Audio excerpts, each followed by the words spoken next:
Evangelho de Mateus, no capítulo 11, o versículo de número 28. É um versículo que eu creio que todo mundo conhece. Amém? Está escrito assim: Vinde a mim, todos os que estáis cansados de carregar suas pesadas cargas, e eu vos darei descanso. Tomai o vosso lugar em minha canga, e aprendei de mim, porque sou amável e humilde de coração, e assim achareis descanso para as vossas almas. Pois o meu jugo é bom, e a minha carga é leve. Amém, irmão? Glória a Deus. Feche os seus olhos, em nome de Jesus. Repita comigo assim, olha: Senhor Jesus, nessa noite, eu abro o meu coração para a Tua Palavra. Amém? Amém mesmo? Glória a Deus. Queridos, eu estava nessa tarde, eu tenho nesses dias falado com Deus, estudado algumas coisas. Tenho ministrado aqui para a igreja sobre a questão da justificação, a justiça de Deus. E eu acredito, querido, que isso é básico para a nossa vida cristã. Embora isso é tão pouco falado, não é verdade? Existem temas, querido, que quando a gente se converte, a gente ouve falar, mas nós, muitas vezes, nunca buscamos nos aprofundar no que isso significa. Remissão, regeneração, justificação. São coisas que nós ouvimos desde que nos convertemos. Por exemplo, desde que eu me converti, eu ouvi falar sobre a justificação. Mas eu não sabia o que isso implicava diretamente na minha vida, irmãos. Honestamente falando, eu demorei muito tempo para aprender. Você quer ver? É uma coisa que eu sempre falo aqui, por exemplo, sobre a ressurreição de Cristo. Todo mundo, quando canta aqueles corinhos, aqueles louvores, né? Ressuscitou meu Senhor, Ele vive, ressuscitou. Todo mundo fica tão feliz, não é verdade? Mas por que você fica feliz porque Ele ressuscitou? É simplesmente por saber que Ele está vivo? Amém, isso já é motivo de sobra para você estar feliz. Mas eu creio, amado, que a ressurreição do Senhor, ela implica em coisas poderosas na nossa vida. Quantos estão comigo aqui? Digam amém. Vou te dar um exemplo. O fato de Jesus ter ressuscitado significa que o sacrifício foi o quê? Aceito. Por quê? Porque o aguilhão da morte é o pecado. O fato dele ter ressuscitado significou que a morte não conseguiu segurá-lo. E pelo fato dela não ter conseguido segurá-lo, o que acontece? Isso prova que ele foi o sacrifício perfeito, que ele era de verdade o Cristo, o Messias, o justo, aquele que havia de vir. Quantos estão comigo aqui? Digam amém. Então são doutrinas, são questões que nós precisamos aprender, saber o porquê que nós cremos nisso. E a justificação, já tem 2 semanas que eu tenho ministrado sobre a justificação, ministrei sobre o dom da justiça, ministrei sobre a justificação, né, sobre reinar em vida, que isso é uma promessa que está na epístola de Paulo aos Romanos, no capítulo de número 5, no versículo de número 17. Não é isso? Que diz que aqueles que recebem a abundante graça e o dom da justiça, o que eles farão? Eles reinarão em vida. Então, há a possibilidade de você reinar nessa vida.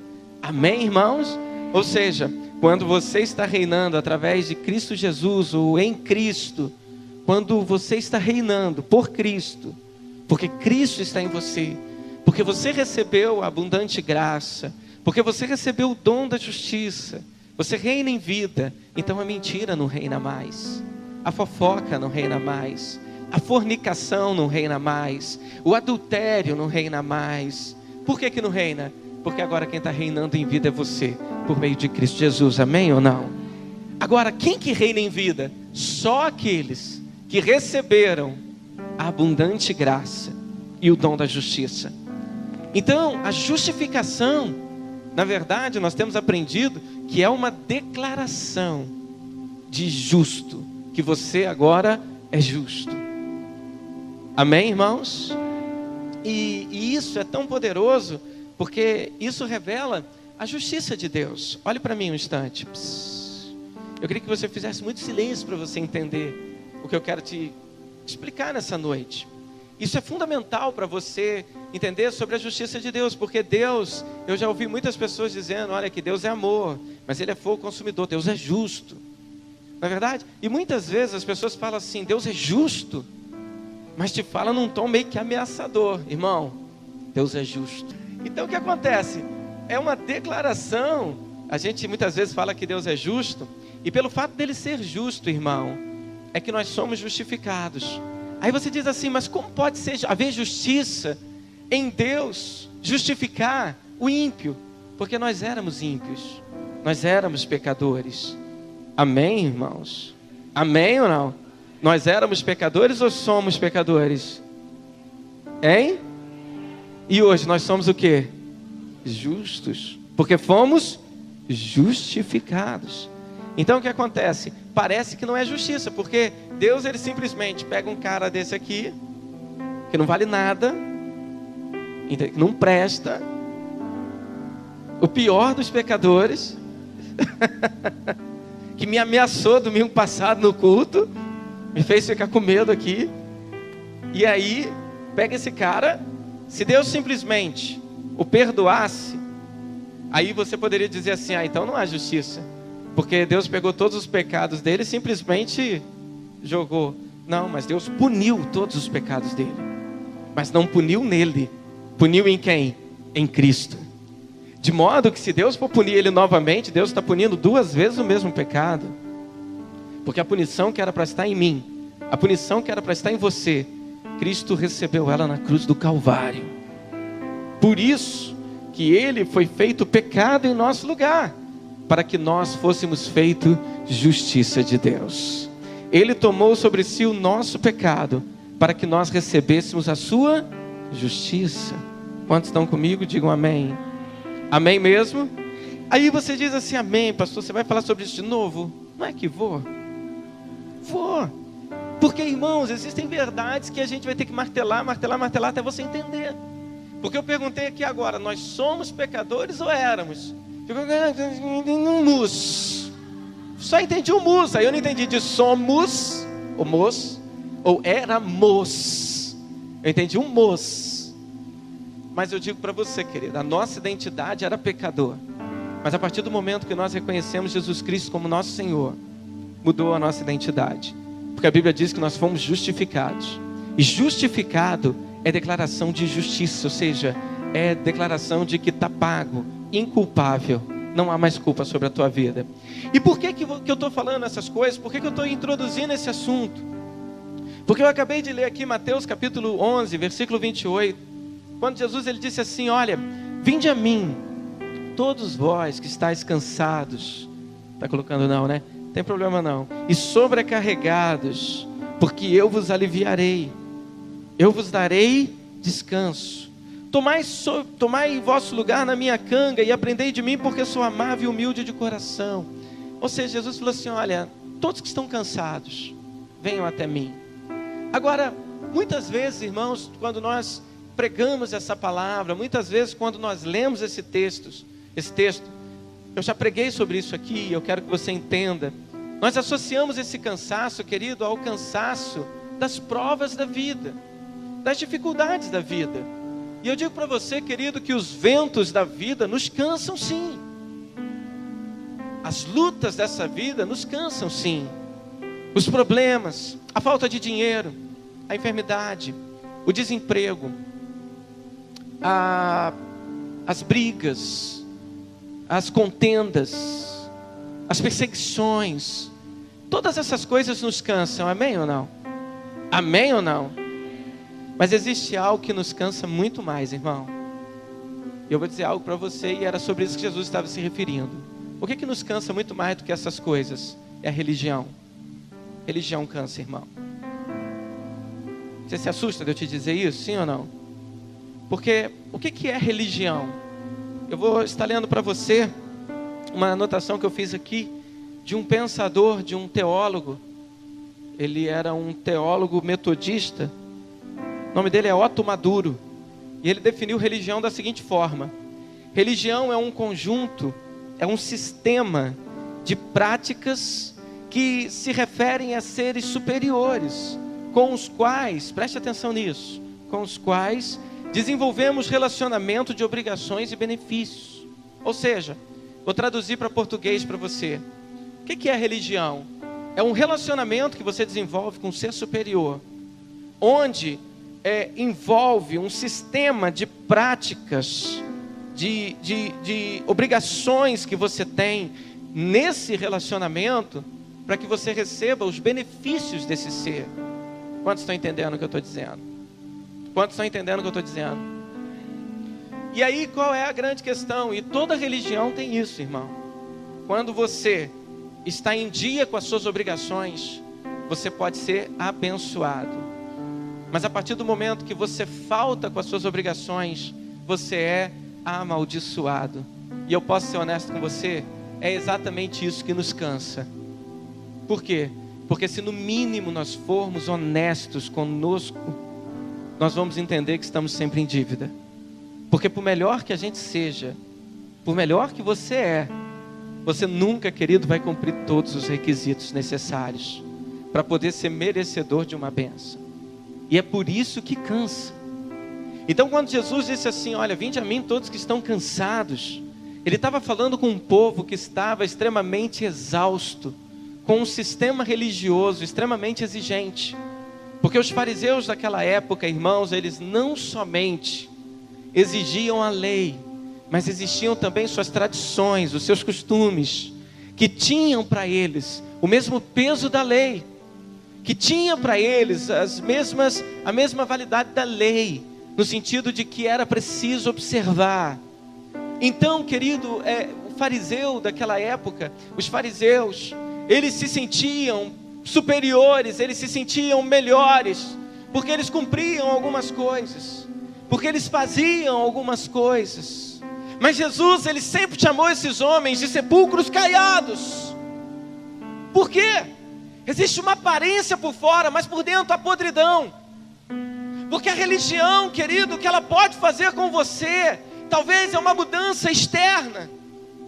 E muitas vezes, querido, nós estamos vivendo um cristianismo religioso.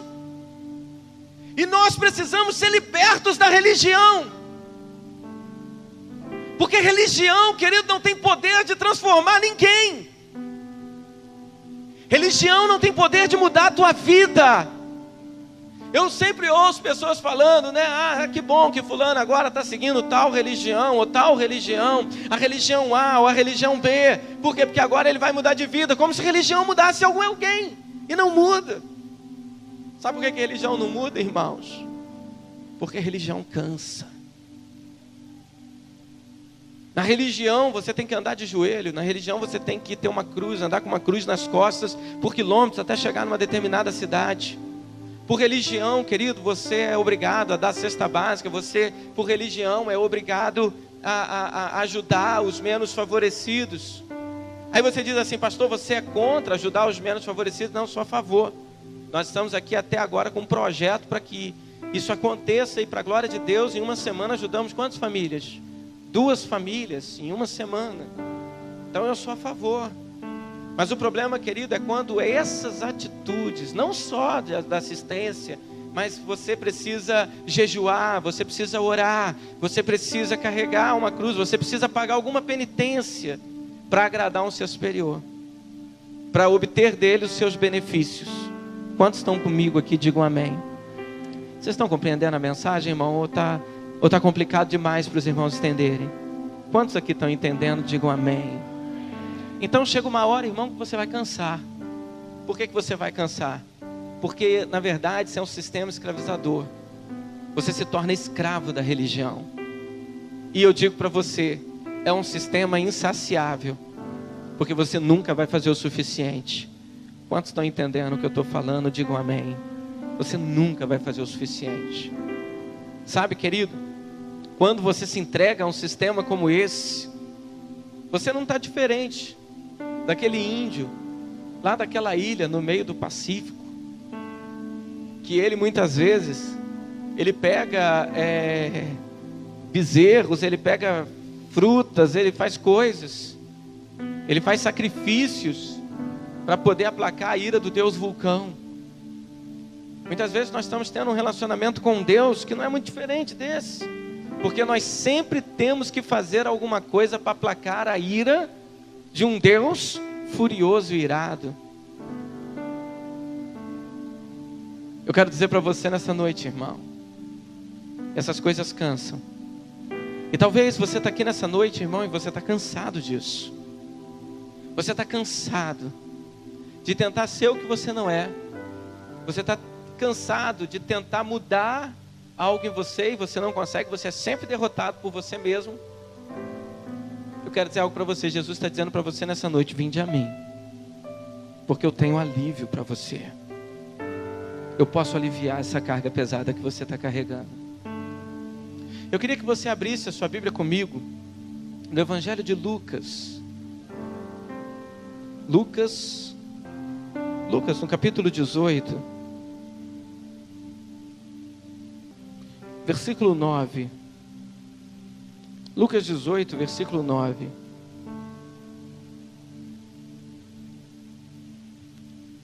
Quem achou, diga amém. Quem achou e é avivado, diga glória a Deus. Aleluia. Só para saber se você está aqui mesmo. Podemos ler? Está escrito assim, na minha versão é da Bíblia King James, está escrito assim: para algumas pessoas que confiavam em sua própria justiça, confiavam em quê, irmãos?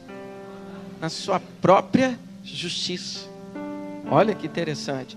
Para algumas pessoas que confiavam em sua própria justiça e menosprezavam os outros, Jesus contou ainda essa parábola.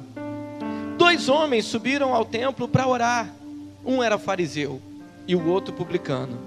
O fariseu em pé orava em seu íntimo: Deus, eu te agradeço porque não sou como os outros homens, roubadores, corruptos, adúlteros, nem mesmo como este cobrador de impostos. Eu jejuo 2 vezes por semana e dou o dízimo de tudo quanto ganho. Entretanto, o publicano ficou à distância. Ele sequer ousava olhar para o céu, mas batendo no peito confessava: ó Deus, sê benevolente para comigo, pois sou pecador.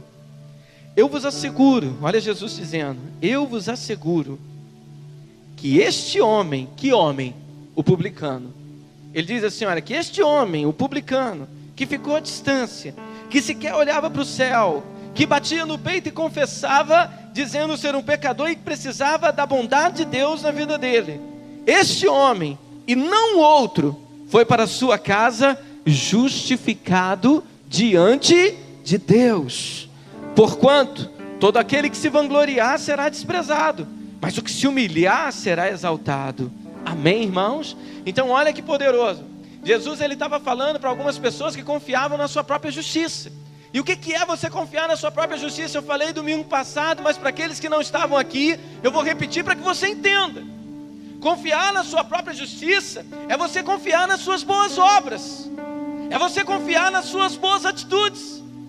Aí você diz assim, mas pastor, ser bom é ruim? As boas obras são ruins? Não, elas são ótimas. Mas o problema é quando eu pego as boas obras que faço, quando eu pego as minhas orações, o jejum que faço, quando eu pego todas essas coisas e estabeleço isso como base de relacionamento com Deus. Ou seja, eu pego essas boas obras e coloco essas boas obras como um ponto de partida para eu me relacionar com Ele, como se isso me desse direito de alguma coisa. Irmãos, nós vemos aqui, Jesus, ele está dizendo o seguinte, olha, para aqueles que, ele estava falando para aqueles que confiavam na sua própria justiça, ele estava dizendo o seguinte, olha, 2 homens, ele contou uma parábola, 2 homens subiram ao templo para orar. Quantos homens? 2. Um era um fariseu, um religioso. Um era um homem acostumado com esse sistema de religião, de cumprir obrigações, de fazer coisas para ser aceito. E esse homem fariseu, ele sobe ao templo, ele fica em pé no templo, e ele começa a orar, e a oração dele, irmãos, é interessantíssima, porque ele começa a orar dizendo o seguinte, Deus, eu te agradeço porque não sou como os outros homens. Ou seja, ele está dizendo o seguinte, Deus, eu te agradeço porque eu sou bom. Olha para o irmão que está do teu lado, o mais bonito, e o que está acordado. Olha para o irmão que está do teu lado, vê se ele é bom. É bom? Bom, não é, mas é bom. Então esse cara, ele está dizendo o seguinte: Senhor, eu te agradeço, porque eu não sou como esses outros homens, que são roubadores, ladrões, corruptos, adúlteros, nem mesmo como este cobrador de impostos. Nem mesmo como ele, eu não sou. Eu jejuo 2 vezes por semana, eu dou o dízimo de tudo que eu ganho. Sabe o que essa oração desse fariseu, se a gente apertasse a tecla SAP e passasse para o texto original do coração dele, sabe o que ele estava orando? Senhor, o Senhor está de parabéns de ter um fiel como eu. Você está de parabéns de ter um crente como eu nessa igreja. Olha, né, irmãos, imagina se fosse hoje. O cara ia chegar para o pastor: pastor, quero marcar um gabinete. Irmão, então tá bom, você está com algum problema? Não, pastor, só vim te dar parabéns. Por quê? Porque eu decidi vir para essa igreja, pastor.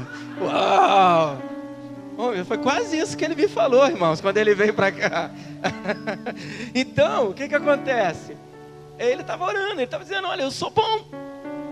Mas por que ele se achava tão bom assim? Sabe por quê, irmãos?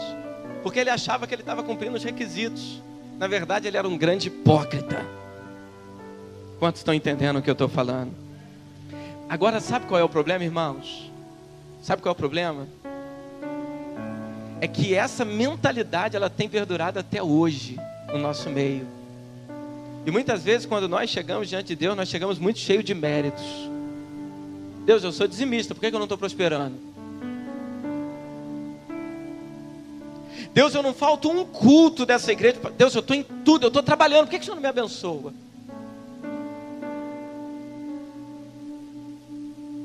Senhor, eu sou muito mais comprometido que o Cristo. E ele comprou um carro novo e eu estou andando a pé até hoje. O que isso vai causando em nós?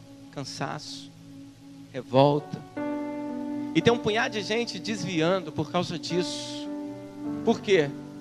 Porque ele acha, irmãos, porque ele se comportou bem, Deus tem alguma dívida com ele. Vocês estão me acompanhando, irmãos? É que eu fico muito preocupado quando a igreja está muito em silêncio assim. É a mensagem que está boa ou vocês que não estão entendendo? Então, quer que eu pare? Então tem muita gente se relacionando com Deus assim. Sabe, tem muita gente vivendo uma vida com Deus assim. Uma vez, irmãos, eu vi uma pessoa falando comigo o seguinte: olha, eu vou para a igreja, mas se não acontecer nada na minha vida, em tanto tempo eu saio. Uau! Eu falo, Deus, olha, isso é glorioso. Porque eu imagino, irmão, que Deus ele deve olhar assim. Vamos supor que essa pessoa seja ele. E Deus deve olhar e deve falar assim: cara, eu preciso fazer alguma coisa na vida desse rapaz, porque senão ele vai sair.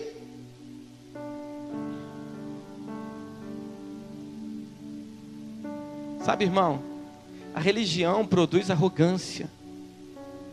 A religião produz pessoas soberbas. E posso ser honesto com vocês? Quantos estão aqui comigo? Sabe por que tem um monte de gente lá fora que não entra nas nossas igrejas? Porque eles veem em nós os religiosos. Eles veem em nós uma classe que se acha superior. Eles veem em nós uma classe que se acha suprassumo da santidade, do relacionamento. O que nós precisamos de passar, querida, que cada um de nós aqui está aqui, é porque aqui, querido, há uma enxurrada de pessoas que necessitam desesperadamente da graça, do favor, do amor, do perdão de um Deus bondoso, de um Deus gracioso, de um Deus que quer nos favorecer, de um Deus que quer nos abençoar, de um Deus que torce pelo nosso sucesso, de um Deus que não está contra nós, de um Deus que é por nós, e que pelo fato dele ser por nós, quem será contra nós? É isso. É isso. É isso. Então esse fariseu, ele sobe cheio de si. E ele se achava merecedor da bênção. Ele se achava merecedor do favor. Por quê?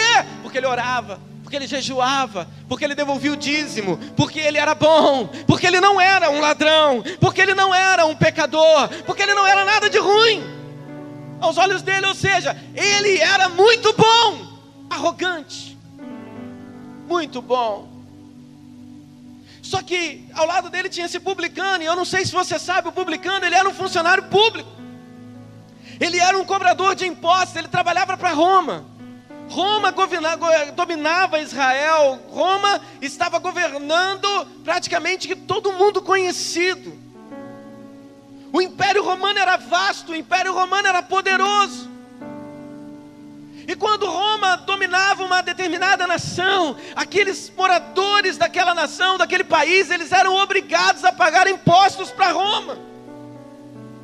Então, por exemplo, eles chegaram em Israel, eles dominaram Israel, e eles levantaram alguns israelitas para trabalharem para eles, cobrando impostos dos seus patrícios. Então os publicanos, eles eram odiados, os publicanos eram discriminados, os publicanos, eles eram tidos como traidores, os publicanos, eles eram tidos como a pior raça. Zaqueu era um publicano, era ladrão. Os publicanos eram considerados ladrões. Por quê? Porque muitas vezes eles cobravam taxas de impostos mais altas para poder ficar com a sobra. Quantos estão comigo aqui? Digam amém. Então era esse cara que estava do lado do fariseu. Era esse cara que estava ao lado daquele suprassumo de santidade, do religioso oso. Era ele. Era o traidor. Era o mesquinho. Era o corrupto. Enquanto o fariseu, ele se orgulhava da sua santidade, e ele dizia assim: olha, eu sou isso, Senhor. Olha, Senhor, muito obrigado porque eu sou assim. O publicano, ele não tinha coragem de olhar para o céu, e ele dizia: Senhor, tem compaixão de mim porque eu sou pecador. Os dois desceram, os dois saíram do templo. Amém ou não? Jesus olhou e falou assim: olha, este publicano, ele voltou para casa como? Como? Justificado. Diga comigo assim: justificado. Diga: justificado. Aquele publicano, aquele pecador, aquele traidor, ele voltou para casa justificado. Foi ele que voltou, e não foi o fariseu. Agora, só para saber se vocês estão aqui com as ministrações aqui em dia. O que é ser justificado? É ser declarado o quê? E ser declarado justo significa ser declarado o quê? Sem culpa. Sem culpa. Entendeu ou não? Os pecados dele foram perdoados. Diante de Deus, aquele homem estava no 0-0. Então Deus olha e fala assim: aquele religioso, ele recebeu a oração? Recebeu. Mas ele voltou para casa como? Do mesmo jeito. Quantos estão entendendo o que eu estou falando? Mas aquele publicano, como que ele voltou para casa? Perdoado. E sobre a vida dele uma nova identidade. Qual era? Justo. Quantos estão entendendo o que eu estou falando? Pastor, então o que eu vou fazer agora? Eu vou meter a cara no pecado? Irmão, não faça isso. Não seja pequeno a esse ponto. Porque você recebeu uma nova identidade. Você que está em Cristo, você é justo. E agora você vai produzir frutos de justiça, porque houve uma mudança em você. Se você, querido, é um justificado, e aproveita isso para pecar, irmão, eu duvido que você foi justificado. Eu duvido que você foi regenerado. Porque a Bíblia diz que nós somos templo do Espírito Santo. Ou eu acredito que o Espírito Santo em você produz alguma coisa de bom, ou eu paro por aqui com a minha fé. Eu acredito que produz. Quantos estão entendendo o que eu estou falando? Então, querido, tem muitas pessoas querendo ser aprovada por aquilo que faz. Abra sua Bíblia comigo em Romanos, no capítulo de número 3.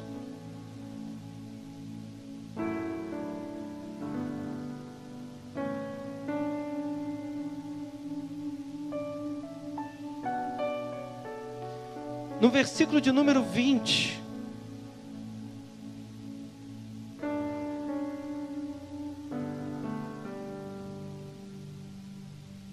Quem achou, diga amém. Portanto, ninguém será declarado justo diante dele, diante de Deus, confiando na obediência à lei. Pois é precisamente por meio da lei que chegamos à irrefutável conclusão de que somos todos pecadores. Ou seja, a lei, ela só te dá conhecimento do quanto que você é pecador. E ninguém é declarado justo diante de Deus por obedecer à lei. Então não é a sua obediência que te justifica. Não são as suas boas ações que vão te justificar.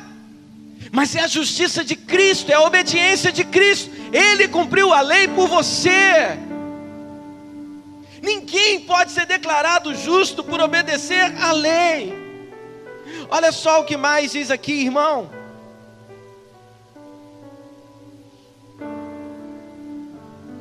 Versículo 27 diz assim, olha: onde está, pois, a razão para tanto orgulho? Por que você é tão orgulhoso?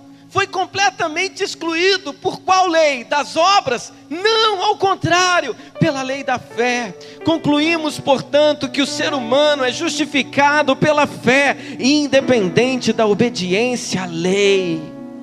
Independente. Romanos capítulo 10, abre comigo aí, irmão. Romanos 10.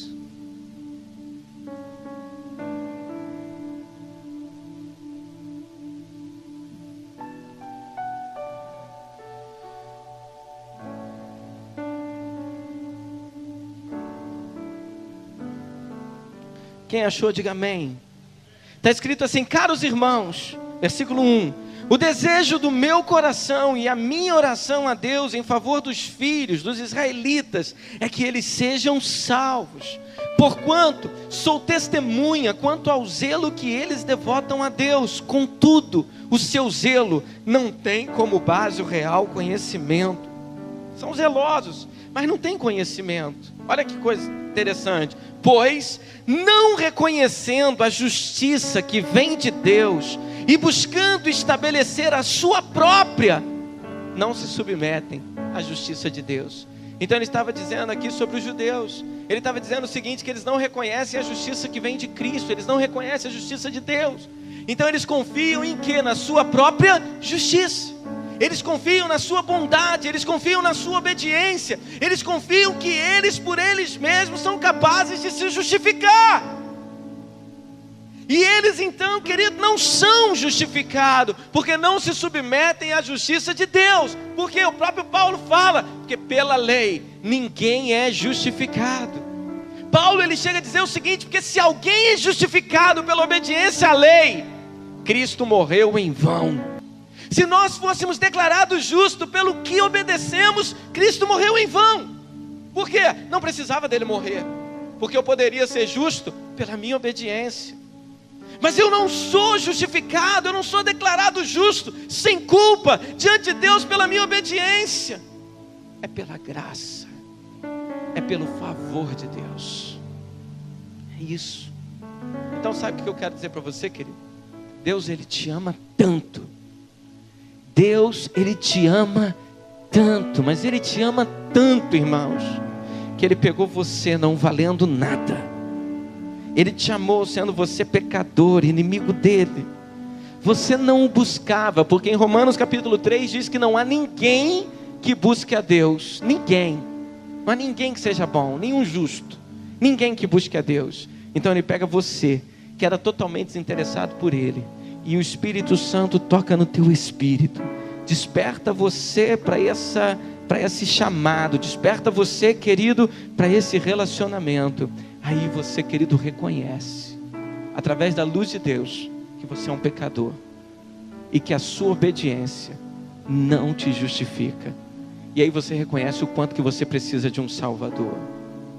Sabe, irmão, pastor, então o que eu faço agora? Eu vou parar de agradar a Deus? Eu vou parar de querer fazer as coisas? Vou parar de orar? Isso que o Senhor está sugerindo? Eu vou parar de orar? Eu vou parar de jejuar? Eu vou parar de fazer todas essas coisas? Irmãos, em momento nenhum eu disse para você parar de fazer isso. Porque oração, querido, é disciplina espiritual, é vida com Deus. Jejum é vida com Deus. Mas o que você não pode é se utilizar dessas coisas para se achar merecedor de algo diante de Deus. Porque, irmão, isso para Deus é trapo de imundícia. Isso não te torna nem mais nem menos do que ninguém. Essas coisas beneficiam você, no sentido de você se tornar mais sensível à voz de Deus, mas não te torna mais. Porque todos nós, irmãos, éramos pecadores e carecíamos da glória de Deus. Eu queria que você ficasse de pé. Eu queria que você fechasse seus olhos.